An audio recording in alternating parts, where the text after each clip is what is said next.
Bien, vamos a dar lectura a esta porción final de la carta de Pablo a los Romanos. Estamos en el capítulo 16 y vamos a comenzar a leer en el versículo 17. Romanos capítulo 16, comenzando en el versículo 17. Os ruego, hermanos, que os cuidéis de los que causan divisiones y dificultades y van en contra de lo que a vosotros se os ha enseñado. Apartaos de ellos. Tales individuos no sirven a Cristo nuestro Señor, sino a sus propios deseos. Con palabras suaves y lisonjeras engañan a los ingenuos. Es cierto que vosotros vivís en obediencia, lo que es bien conocido de todos, y me alegra mucho. Pero quiero que seáis sagaces para el bien e inocentes para el mal. Muy pronto el Dios de paz aplastará a Satanás bajo vuestros pies. Que la gracia de nuestro Señor Jesús sea con vosotros. Saludos de parte de Timoteo, compañero de trabajo, como también de Lucio, Jasón y Sosípater, mis parientes. Yo, Tercio, que escribo esta carta, os saludo en el Señor.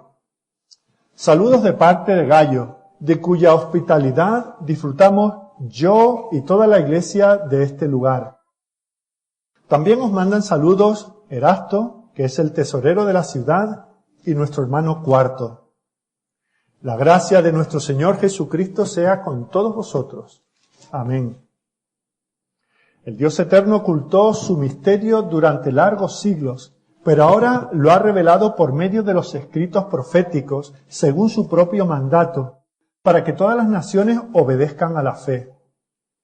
Al que puede fortaleceros a vosotros conforme a mi evangelio y a la predicación acerca de Jesucristo, al único sabio Dios sea la gloria para siempre por medio de Jesucristo. Amén.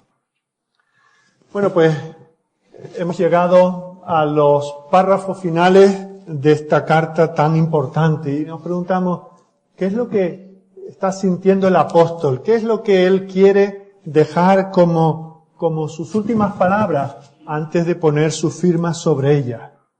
¿Qué asuntos se propone que sean sus últimas palabras?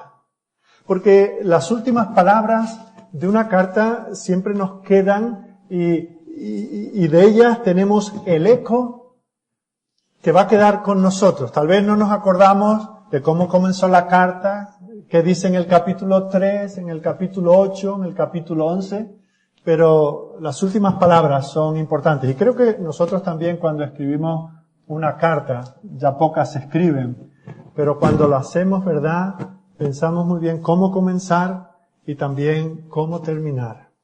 Y eso es lo que vamos a ver en esta mañana. Antes de enrollar aquel pergamino, ¿qué es lo que el apóstol quiere que quede en nuestras mentes?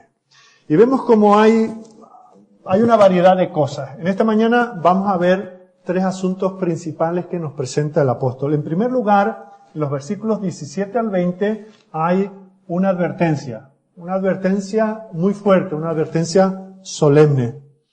En segundo lugar, entre los versículos 21 al 24, vemos cómo hay saludos. Ya estuvimos viendo la semana pasada que el apóstol da hasta, creo que son unos 20 nombres de personas que están en la iglesia de Roma, a la cual el apóstol envía saludos. Y aquí vemos cómo hay otras 8 personas de las cuales envía saludos. Aquellos, los primeros que vimos el domingo pasado, eran los receptores de los saludos. Y ahora vamos a ver las personas que envían saludos a la iglesia de Roma. Y después de hacer esto, en los versículos 25 al 27, vamos a ver una doxología final. Esa palabra doxología es como otras muchas de las escrituras que no se han traducido, simplemente se han transliterado. Esta palabra doxología viene de la palabra doxa, que significa gloria. Una gloriología suena un poco raro, por eso decimos doxología. Esto es lo que significa, y así termina el apóstol, con unas palabras que dan gloria al Señor. Así que esa es nuestra hoja de ruta para esta mañana. Y comenzamos con los primeros versículos. En el versículo 17, el apóstol comienza con una advertencia. En medio de estos saludos que da a algunos hermanos de la iglesia, él, en primer lugar, les quiere dar una advertencia. Es una advertencia tan importante que la salud espiritual, la continuidad de la iglesia en Roma depende de que ellos hagan caso a esta advertencia. Todo lo dicho anteriormente, toda esa doctrina tan fundamental, toda esa vivencia práctica en respuesta a lo que Dios ha hecho por la iglesia, todo eso se puede desmoronar si la iglesia no presta atención a esta advertencia. Y vamos a hacer 6 preguntas y tratar de responder a 6 preguntas respecto a esta advertencia. En primer lugar, ¿cuándo debe prestar atención la iglesia a esta advertencia de Pablo? ¿Está el apóstol simplemente avisándoles de antemano que tal vez en un futuro lejano tengan que prestar atención a esta advertencia? No. Dice, tenéis que prestar mucha atención a esta advertencia ahora, mientras yo escribo la carta, mientras vosotros la recibís, en el tiempo presente. Mirad cómo está escrito el versículo 17. Mas os ruego, hermanos, que os fijéis, y aquí el verbo en el original es un presente continuo, ahora mismo, prestad atención, se podría traducir, estad prestando atención. No, en el futuro es posible que tengáis que prestar atención, sino ahora, prestad atención. Fijaos en los que causan divisiones y tropiezos en contra de la doctrina que vosotros habéis aprendido. Y luego otro imperativo presente. Y que os apartéis de ellos.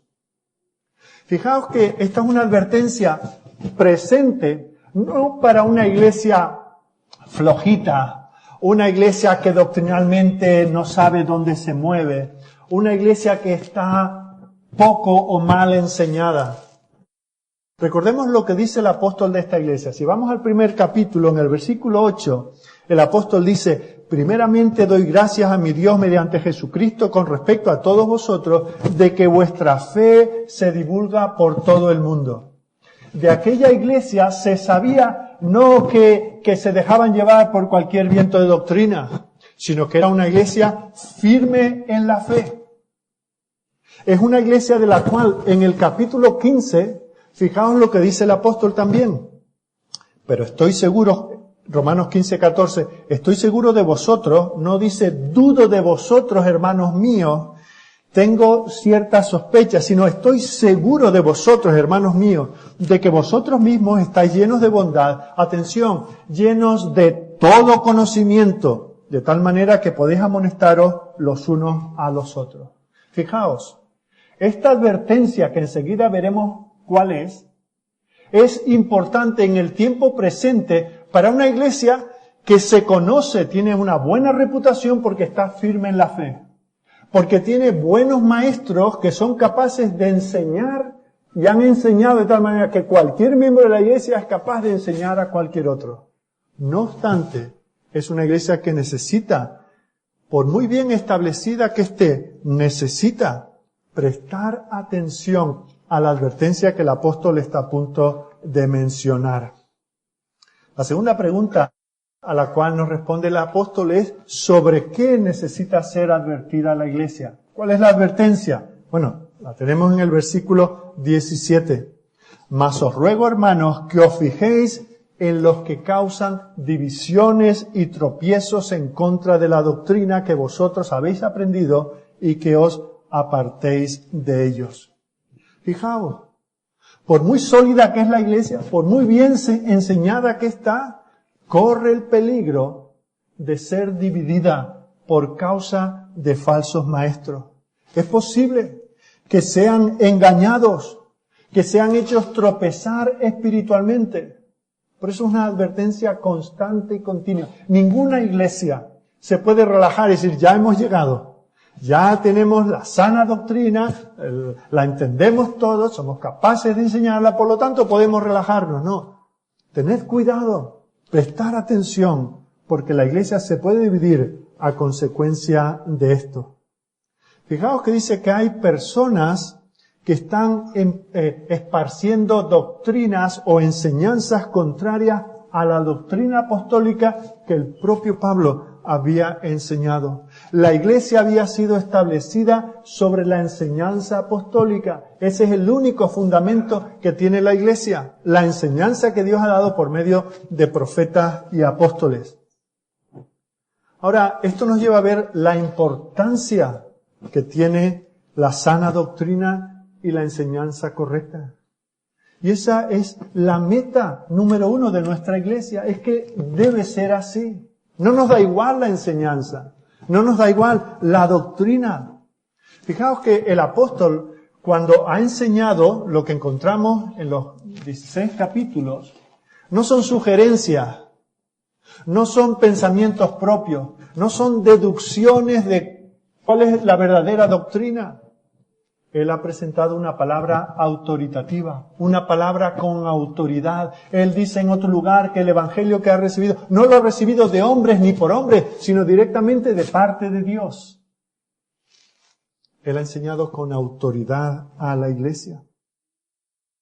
Pero dice, aún así puede haber personas. Y fijaos que no está hablando de gente, los recién convertidos, los ignorantes, los que todavía no han madurado, sino personas que claramente se presentan en oposición a lo que se está enseñando. Personas que propagan puntos de vista que son contrarios al evangelio apostólico. Así que tenían que prestar atención ahora y constantemente ¿a qué? A estos que esparcían, que sembraban una doctrina falsa. Lo tercero que dice el apóstol, a la tercera pregunta que responde es ¿y por qué lo hacen? ¿Qué es lo que les motiva para torcer la verdad? Bueno, pues a eso responde en el versículo 18. Porque tales personas no sirven a nuestro Señor Jesucristo, sino a sus propios vientres. Y con suaves palabras y lisonjas engañan los corazones de los ingenuos.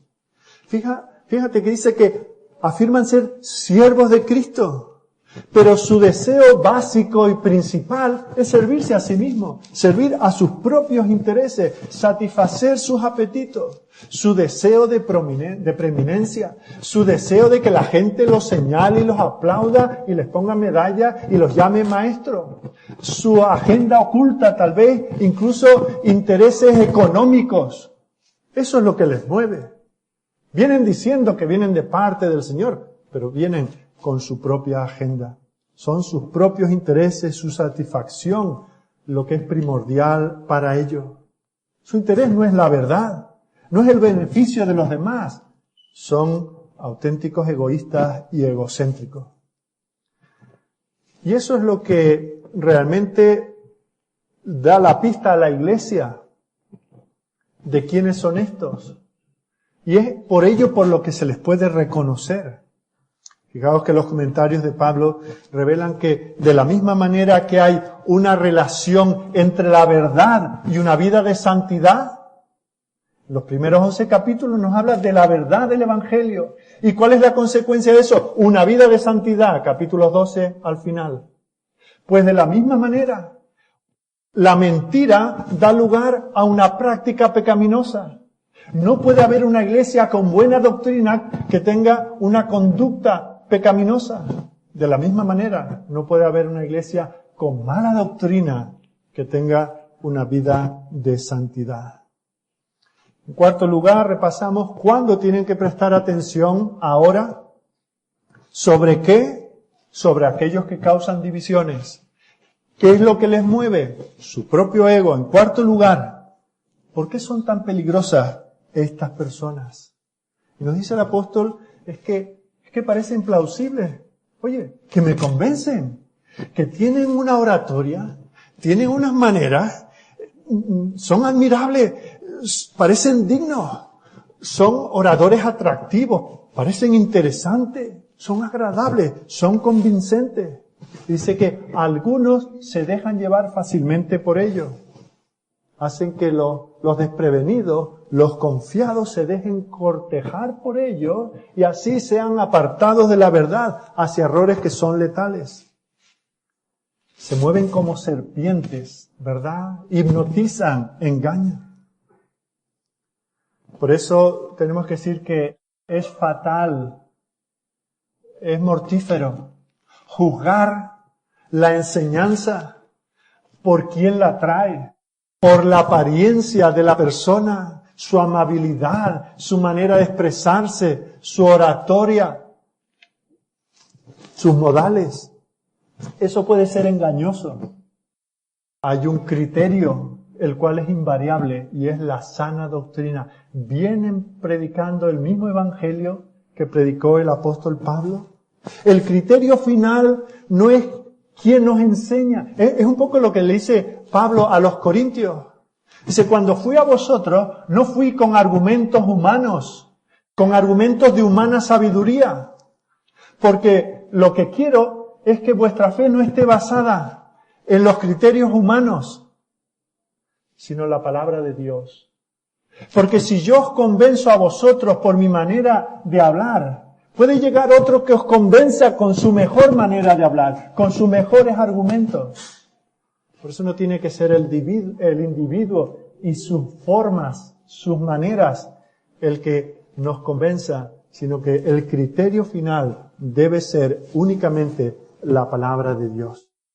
En el versículo 19, Pablo expresa el deleite que siente por esa obediencia de los romanos al Evangelio. Dice, porque vuestra obediencia ha venido a ser notoria a todos. El apóstol está muy contento con cómo ha ido la iglesia hasta aquí. Pero dice, ahora lo que quiero que hagáis es que tengáis juicio. La palabra crisis viene de juicio. Que tengáis juicio. Que discriminéis. Que sepáis diferenciar entre quien enseña la sana doctrina y quien viene con engaños. Por eso dice, quiero que seáis rápidos en reconocerlos, pero lentos en dejaros llevar. Por eso dice, sed como espeso. O sea, cuando venga alguien con una doctrina rara, no te lo tragues así. Hazle pregunta. Hazte un poco el tonto. Oye, si eso es así, entonces significa esto y significa esto otro y se deriva esto. No seáis rápidos en seguirle. Sed espeso. Que se explique la persona hasta que se evidencie que viene con esa agenda oculta, que viene con ese extraño evangelio. Por eso dice allí en el 19, reconozco que sois obedientes a la verdad, pero quiero que seáis sabios para el bien e ingenuos para el mal. La quinta cosa que nos dice el apóstol respecto a esta advertencia es cómo hemos de tratar a esos falsos maestros. Fijaos que la respuesta que da el apóstol es muy contundente y es una respuesta que se da de frente con los criterios que encontramos entre el pueblo cristiano en nuestros tiempos. ¿Qué es lo que dice la gente hoy? Le habla de un falso maestro, de estos predicadores de la prosperidad y otros engañadores. ¿Y qué es lo que dice? No estamos llamados a juzgar. No es nuestro deber juzgar. ¿Qué es lo que dice el apóstol? Versículo 17. Mas os ruego, hermanos, que os fijéis en los que causan divisiones. Y al final que dice, y que os apartéis de ellos. ¿Qué es lo que nos está diciendo? A esas personas señaladlas, observadlas, calarlas, ponerles los ojos, estar pendientes de ellos. Estigmatizarlas, marcarlas. No pueden estar entre nosotros. La iglesia de Cristo no puede estar en contacto con aquellos que siembran el engaño. No les recibáis, no les prestéis atención, no les escuchéis, no entréis en diálogo con ellos, porque cuando entramos en diálogo con ellos, estamos poniendo el verdadero evangelio autoritativo que Dios nos ha dado al mismo nivel que cualquier pensamiento de los hombres. Estamos haciéndoles el juego a estos engañadores. El evangelio está tan por encima, es tan sublime, que no se puede entrar a discutir estas cosas. Así que este versículo por sí mismo es suficiente para mostrarle a cada cristiano que no tiene derecho en absoluto a permanecer en ninguna situación donde se enseñe, donde se tolere el error con respecto al Evangelio. Un cristiano genuino, por ejemplo, no puede estar en una congregación ligada al Consejo Mundial de Iglesia o a cualquiera de las entidades que son sus hermanas. Tenemos que salir de ellos. No podemos entrar en diálogo con ellos porque estaremos rebajando el Evangelio, estaremos abaratándolo, estaremos haciendo del Evangelio objeto de debate.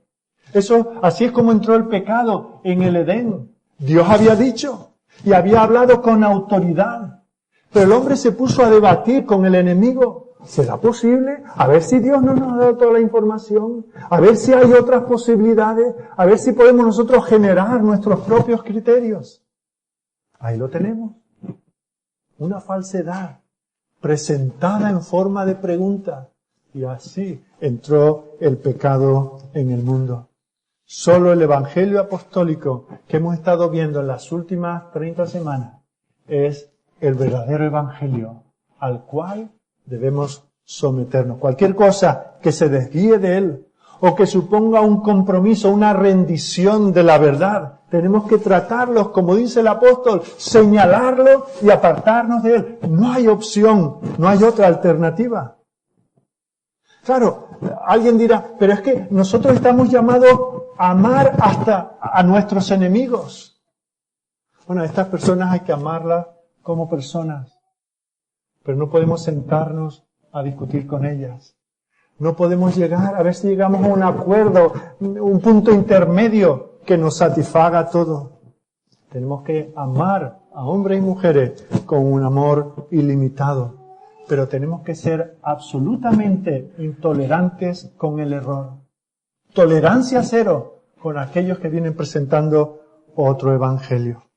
La última pregunta a la cual responde el apóstol, recordamos, ¿cuándo tenemos que estar atentos? Ahora mismo, constantemente. ¿A quién tenemos que tener entre ceja y ceja? A los divisivos, a los que traen falsas enseñanzas. ¿Por qué? Porque ellos solamente buscan llenar su estómago, buscan sus propios intereses. ¿Y cuál es el problema? Que son engañosos, que vienen disfrazados como ángeles de luz para poder llevar a cabo sus propósitos. ¿Qué es lo que tenemos que hacer con ellos? Señalarlos y apartarnos de ellos. En último lugar, el apóstol nos dice, ¿de dónde sacamos nosotros el ánimo, la energía para luchar en esta situación? Pues el apóstol en el versículo 20 nos asegura que la victoria final está en manos del Dios de paz. Ellos nunca vencerán. Los perpetradores de las divisiones en la iglesia no vencerán. ¿Qué es lo que dice en el versículo 20? Y el Dios de paz aplastará en breve a Satanás bajo vuestros pies. Tenemos que luchar contra la herejía y la falsa enseñanza. ¿Y quién vencerá? El Señor.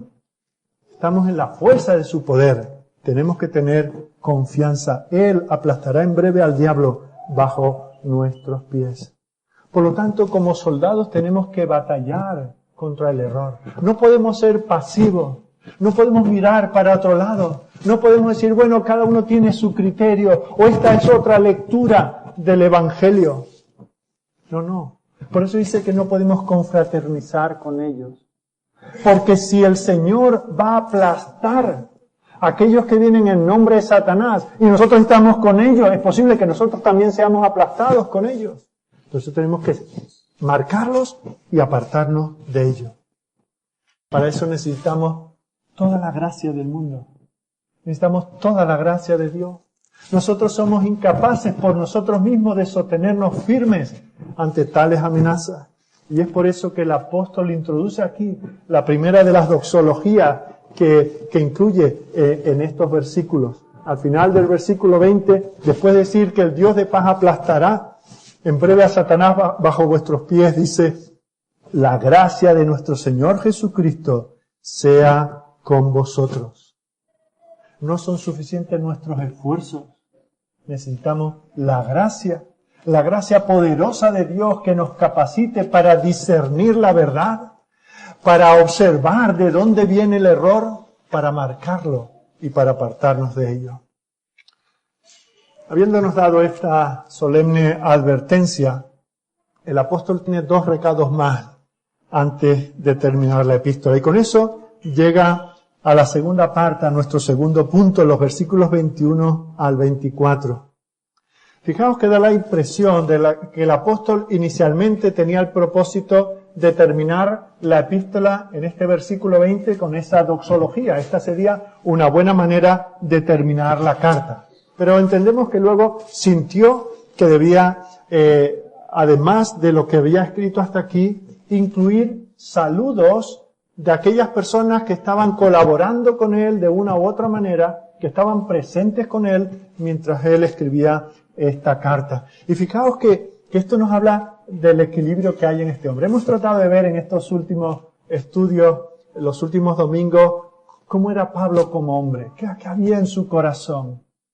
Y aquí fijaos cómo es un hombre que enseña con claridad la doctrina, que luego nos presenta cómo vivirla de manera práctica, que tiene un corazón para pensar en la ayuda humanitaria que se necesita en Jerusalén, que tiene proyectos de visitar España para predicar allí el Evangelio, que quiere de paso abrazar a los hermanos en Roma, que mientras tanto les está escribiendo una carta tan tremenda, que se acuerda de aquellos hermanos que han significado mucho para él y para la iglesia y que ahora están en Roma y les envía saludos. Bueno, pues este mismo hombre al mismo tiempo es capaz de mantenerse firme y dar un golpe sobre la mesa diciendo, tened cuidado con los herejes.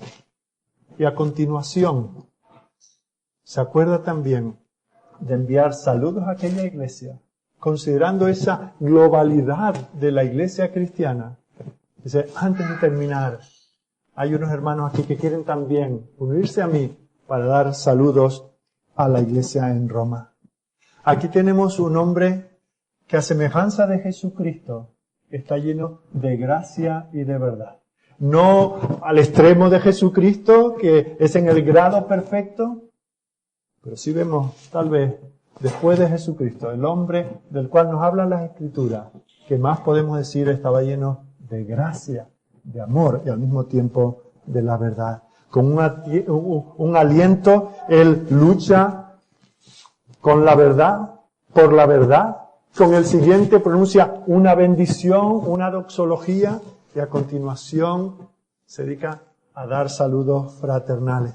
Bueno, pues vamos brevemente a ver quiénes son estos que envían saludos. En primer lugar, Timoteo. Bueno, esta mañana estuvimos viendo algo relacionado con la epístola a Timoteo, este pastor que necesitaba indicaciones de cómo debería pastorear la iglesia. Luego se habla de Lucio. Algunos estudiosos dicen que tal vez, no 100% seguro, pero tal vez este Lucio sea Lucas, el evangelista, el autor del evangelio que lleva su nombre.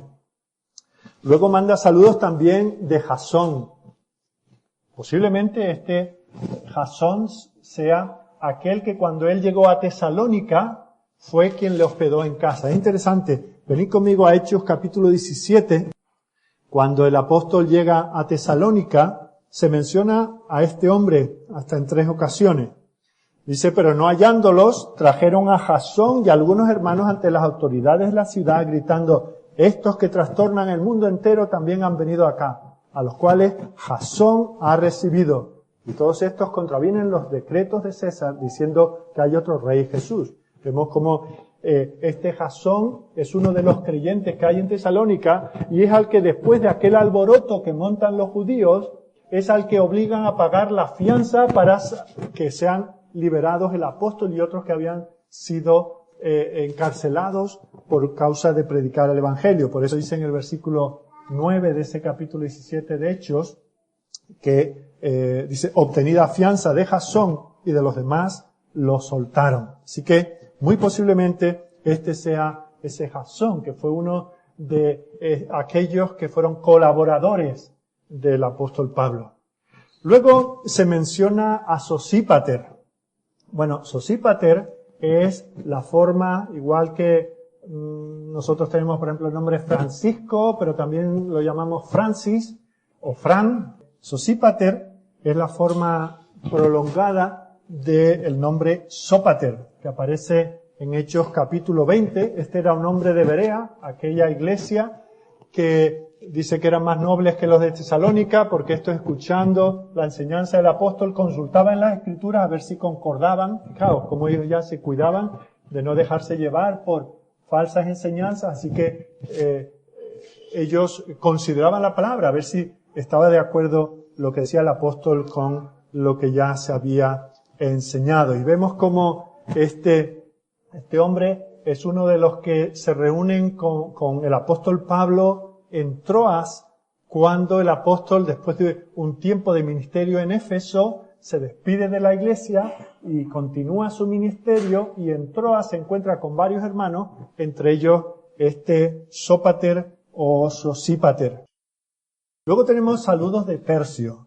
Este es el que escribió la carta mientras Pablo se la dictaba.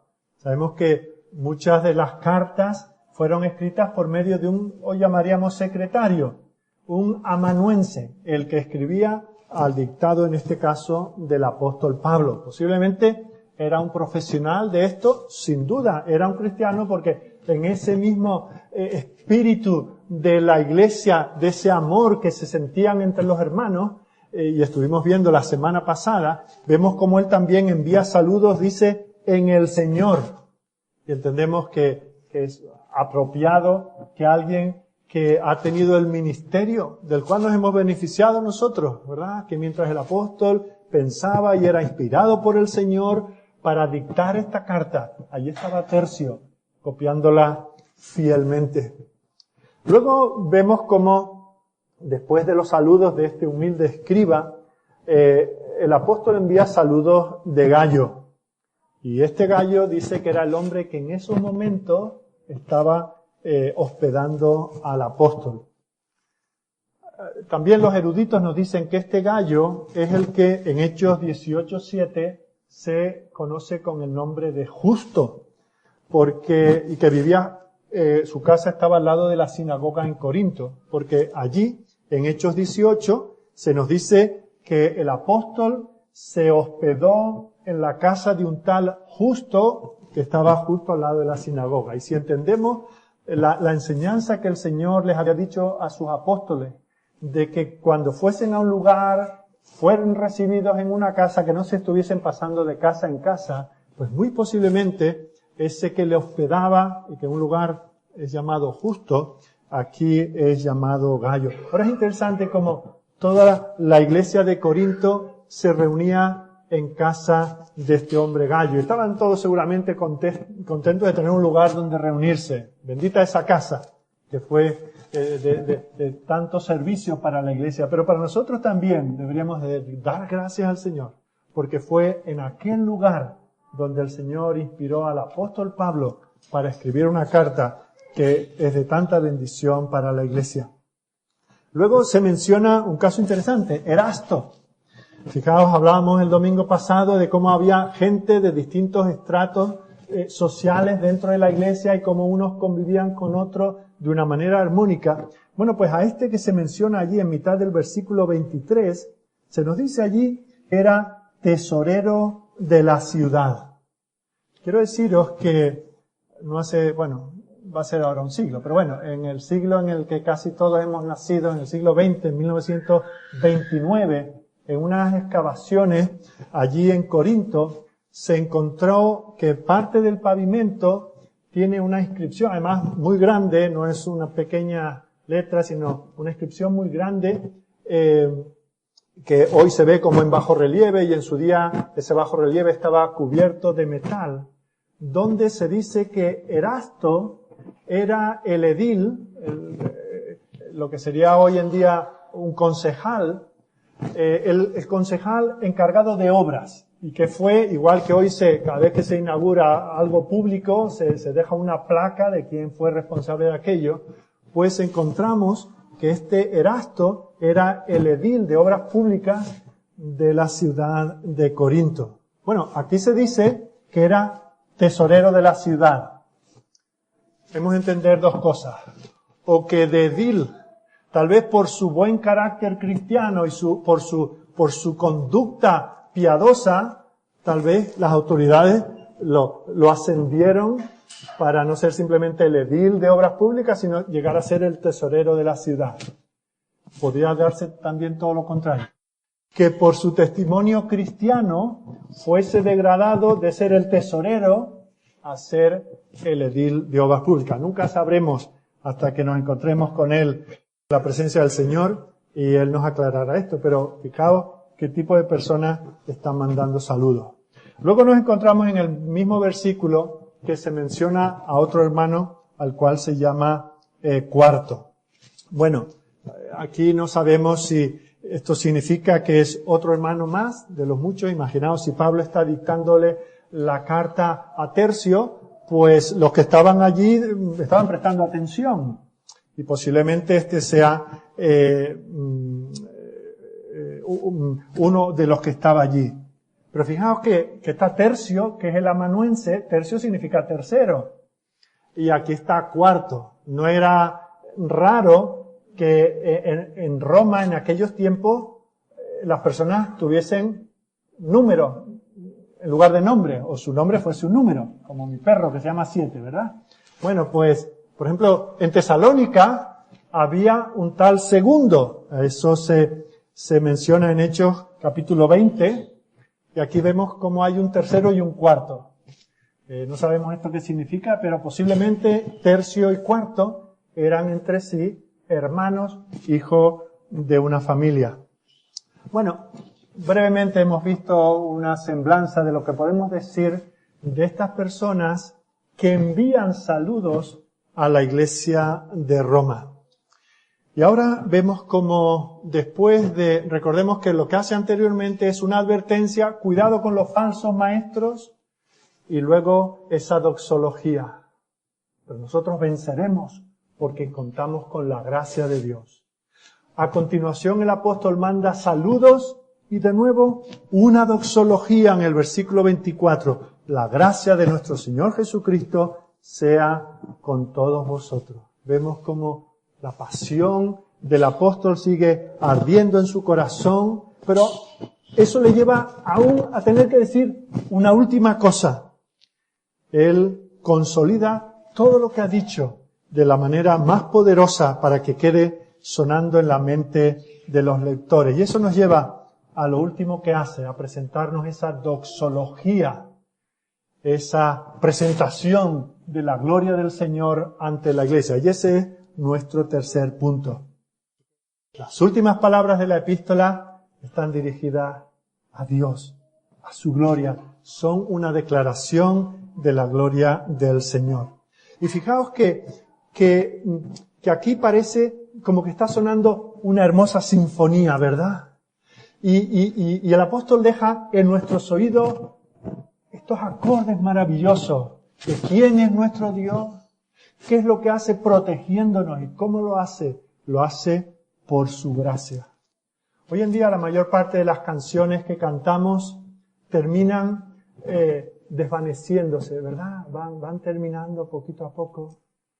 Descendiendo, se baja el volumen y así desaparece. No siempre es así, ¿verdad? Pensamos, por ejemplo, en el Mesías de Händel y esas piezas como puede ser el Aleluya o el Amén, como termina en una nota alta y triunfante, pues así termina el apóstol.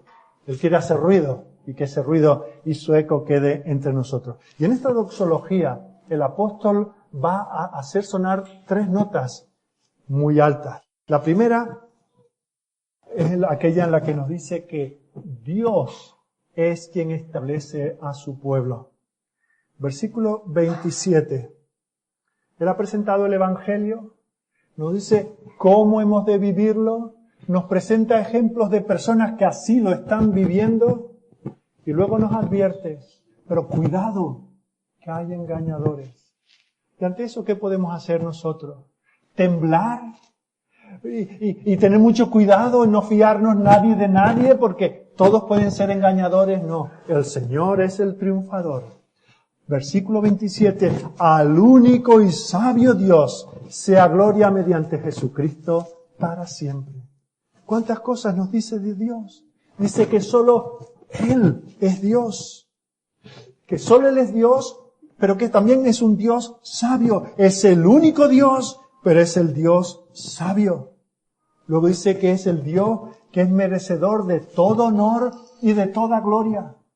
Aquí la gloria humana se desvanece. El único Dios, el único sabio, es el que merece la gloria y la honra. Y nos dice que Él es el Dios eterno. Esta gloria y esta honra le pertenecen por derecho, dice, para siempre. Ahora nos dice algo tremendo aquí. Ese Dios majestuoso, del cual nosotros estábamos separados, ese Dios del capítulo 1, cuya ira desciende sobre toda impiedad e injusticia de los hombres, se ha presentado entre los hombres por medio de Jesucristo. Ese Dios eterno, todo glorioso, toda honra, se ha acercado a nosotros por medio de Jesucristo. Y por tanto, Él es bien capaz de establecernos a nosotros. Nos ha justificado por la fe y nos llevará. Igual que a unos los aplastará en su venida, a nosotros nos llevará a la gloria. Él es el que en el versículo 25 dice, Él es el que puede confirmaros según mi evangelio y la predicación de Jesucristo. Qué importante que el apóstol diga esto. Porque sabemos cuáles eran sus planes. Su plan era inmediatamente ir a Jerusalén, llevar allí la ayuda humanitaria, para luego ir a España a predicar el evangelio y de paso visitar Roma. Él no estaba, ese era su plan, no estaba seguro de que se pudiera cumplir. Así que si la permanencia firme de la iglesia dependía del apóstol, tendríamos que poner ahora ese sonido de ¡pua, pua, pua, pua! Al final no se cumplió. Pero ellos no dependían de Pablo, dependían de Jesucristo. Él, el único y sabio Dios, es el que puede confirmaros según mi evangelio. Ellos no estaban en manos de un apóstol, ni siquiera del más importante de los apóstoles. Ellos estaban en las manos de Dios, el Dios de toda gloria, el Dios de todo poder, el Dios soberano, el Dios cuyos planes no son como los del apóstol que pueden ser frustrados. Es el Dios que dice y hace, que puede llamar las cosas que no son como si ya fueran. Ese es nuestro Dios. ¿Podría estar la iglesia de Roma en mejores manos? ¿Alguien la podría cuidar mejor? ¿Podrían estar en un lugar más seguros? Ahora, esto al mismo tiempo que nos debe llenar de confianza, debe llenarnos de humildad. ¿Cómo es que después de todo esto que dice aquí el apóstol, todavía nos atrevemos a decir, no es que yo decidí por Cristo? Yo me mantengo en la fe. Yo persevero hasta el final. Yo no necesito estudiar la palabra. Yo no necesito la comunión de los hermanos. Yo no necesito la iglesia. Cuando el apóstol nos dice que necesitamos no un apóstol que esté de guardia tras nosotros, sino al propio Dios, el Dios de todo poder, el Dios soberano. Ese es el que nos salva, ese es el que nos hace perseverar. Jehová mismo, Jehová de los ejércitos, ese es nuestro Dios. Por lo tanto, nosotros ni podemos llegar a la gracia por nosotros, ni podemos mantenernos en la gracia por nosotros. Y eso al mismo tiempo que nos da fortaleza, debe humillarnos. Con Él somos capaces de seguir adelante, aunque no tuviésemos otro apoyo. El apóstol va a ir a Roma, pero va a estar allí en una prisión, se va a ver desolado, deseando que le traigan un abrigo y algo que leer. Pero el Señor que le llamó está con Él. El Dios de la gloria es su compañero de viaje.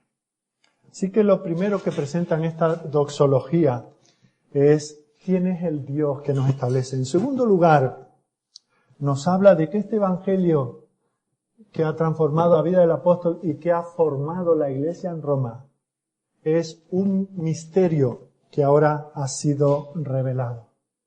Le dice a aquellos cristianos, dice, vosotros sois privilegiados, no por vivir en la capital del imperio, no por tener el Evangelio y ser conocedores y ser capaces de enseñarlo los unos a los otros y que todo el mundo sepa lo firme que es esa iglesia. No, sois privilegiados porque a vosotros se os ha dado a conocer el misterio del Evangelio. Ahora, ¿qué significa esto del misterio? Para nosotros, en castellano, la palabra o el concepto de misterio se refiere a una perplejidad perpetua. Esas cosas que decimos, pues no sé cómo funciona esto, no sé al final, por mucho que vuele en él, no sé cómo se sustenta un avión en el aire. Hay algo de misterio. Y otros piensan, bueno, el misterio tiene que ver con cosas espirituales ocultas que solo unos privilegiados pueden conocer. Bueno, cuando la Biblia, cuando el Nuevo Testamento habla de misterio, se está refiriendo a cosas que nosotros no conoceríamos si Dios no nos las revelara. Cosas de Dios que nosotros conocemos porque ahora han sido reveladas. Cosas de Dios que estaban ocultas, pero Él de manera progresiva nos las ha ido revelando por los profetas, finalmente por Jesucristo y los apóstoles. Bueno, pues el apóstol nos dice que el Evangelio es un misterio. Es un sistema de verdad que el hombre por sí mismo no sería capaz de deducir. Toda la sabiduría de los hombres puesta junta no es capaz de llegar a la conclusión de cómo es Dios, cuál es el resultado de nuestra separación de Él y cómo podemos volver a tener comunión con Dios. Por eso es un misterio. Estaba en la mente de Dios en el pasado, pero posteriormente ha sido revelado. Esa revelación ha ido poco a poco a lo largo de los siglos. De algo de esto es de lo que nuestro hermano Andy estaba tratando de enseñarnos esta mañana, cómo la verdad a lo largo de los siglos, en distintas fases de la vida del pueblo de Dios, nos ha sido revelada. Pues estos versículos nos dicen que ahora esto ha sido dado a conocer a todas las naciones. En otro lugar en el Nuevo Testamento se nos dice que aún los profetas anhelaban conocer las cosas que ahora nosotros tenemos. Pero la iglesia en Roma, y ahora toda la iglesia, tiene el privilegio de tener esta revelación no en sombras, no con solamente siluetas, sino revelada de manera plena. Ha sido dada a conocer a todos por el mandamiento de Dios eterno. Y ese misterio ha sido dado a conocer con un propósito, la obediencia a la fe de las naciones. Lo que en otro tiempo Dios tenía oculto, ahora lo ha dado a conocer para que nosotros podamos obedecer al Señor. De tal manera que eso, podríamos llamar, es un ex misterio. Es un secreto que ya no es secreto. Esto tendría que haber llenado los corazones de aquellos primeros lectores de la carta con gratitud al Señor. Si hubiese nacido 50 años antes, 100 años antes, si hubiese sido de los tiempos de Miqueas o de Daniel, no hubiera podido conocer lo que ahora el Señor ha revelado plenamente. Qué privilegiados eran aquellos cristianos en Roma y qué privilegiados somos también nosotros. Por eso entendemos que aquellos hombres y mujeres de la iglesia de Roma, cuando, habiendo escuchado toda la carta, estamos seguros que se unieron al apóstol Pablo en esa doxología final, en esa gratitud. Gracias, Señor. Gloria a ti por habernos revelado este misterio. En tercer lugar, hemos visto que esta doxología habla de que Dios establece a su pueblo. En segundo lugar, hemos visto que lo hace a través de algo que antes no estaba revelado, que era un misterio, pero ahora está a disposición de nosotros. Y en tercer lugar, esta doxología es un llamado a la acción, una respuesta agradecida a lo que el Señor ha hecho por nosotros. ese atribuir alabanzas a Dios tiene que transformarse en acción por parte de nosotros. Porque si Dios ha revelado eso, es, dice en el versículo 25, para la predicación de Jesucristo. Dios nos ha revelado este misterio para que nosotros lo demos a conocer a otros. Ese era el privilegio de Pablo, ser un portador. Y Tercio estaba tan encantado de ser aquel que escribió esto para que las naciones crean. ¿Y cómo creerán si no hay alguien que les predique?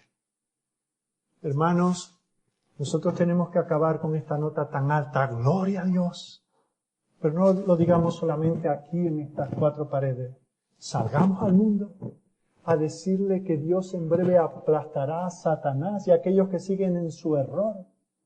Pero que a nosotros nos ofrece salvación, para que veamos su gloria. Nosotros que se nos dice en el capítulo 3, se nos dice que estamos destituidos de la gloria de Dios. Ahora somos partícipes de la gloria de Dios. ¿Cómo es posible que teniendo este tesoro nos lo quedemos para nosotros? El apóstol no se lo podía callar. Y el apóstol se había propuesto ir por todo el mundo conocido, según las fuerzas y la gracia que el Señor le diera, a compartir, a predicar este evangelio. ¿Vamos nosotros a quedarnos en silencio? ¿Vamos a guardarnos nosotros este mensaje para nosotros mismos? No.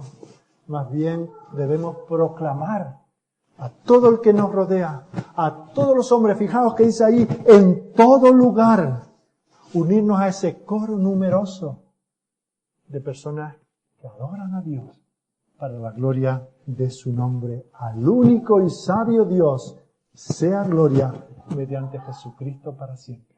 Amén. Amado y bendito Señor nuestro Dios, qué manera tan sublime de terminar el estudio de esta carta. Señor, poder cantar a tu nombre gloria. Tú eres el único Dios. Tú eres un Dios sabio. Tú eres un Dios de ira que no puedes tolerar el pecado y que un día aplastarás a todos aquellos que se mantienen en él. Pero al mismo tiempo eres un Dios de gracia, eres un Dios de perdón, eres un Dios de misericordia, eres un Dios que ha hablado, que ha mostrado lo que en otro tiempo estaba oculto para que nosotros procedamos a la obediencia de la fe. Oh Señor, mantén en nuestras mentes el eco de estas palabras. Mantén en nuestros corazones la pasión por Cristo.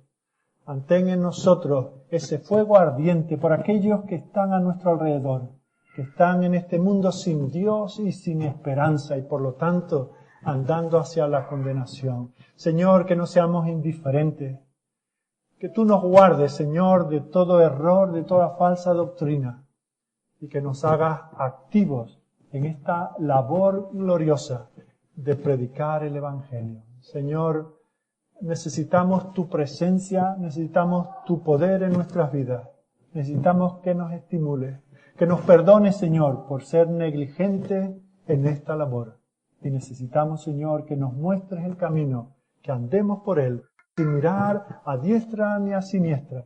Y, Señor, que de esa manera un día podamos escuchar esas palabras de tu boca. Ven, bien, buen siervo y fiel. Sobre poco has sido fiel, sobre mucho te pondré. Entra en el gozo de tu Señor. Eso es lo que queremos oír entonces. Y ahora tenemos que cuidar estas palabras, atesorarlas, protegerlas, señalar a los que las tuercen. Y así, Señor, cuidar de tu rebaño. Capacítanos para ello, Señor, te lo pedimos para tu gloria. En el nombre de Jesucristo. Amén.